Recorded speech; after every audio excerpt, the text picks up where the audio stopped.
Internal sensory information. From when we're very young, we're gathering information through sensory input, whether that's from inside ourselves or whether it's from outside ourselves. What we hear and smell and taste and think, and the textures and our balance and what we see in this amazing world.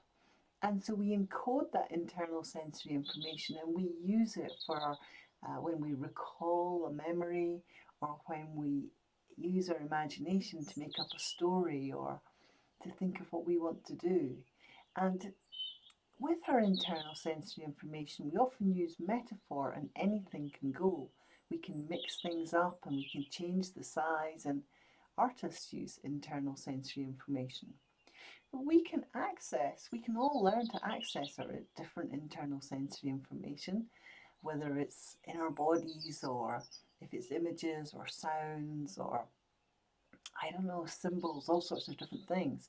And we can do things with it which change how we respond in the world. And we can use processes where we see the changes or we notice the changes through accessing our internal sensory information. There's so much that we can do with it. It's a fantastic thing to learn and get to use. So yeah, internal sensory information. We're doing it all the time, and there's more that you can do with it.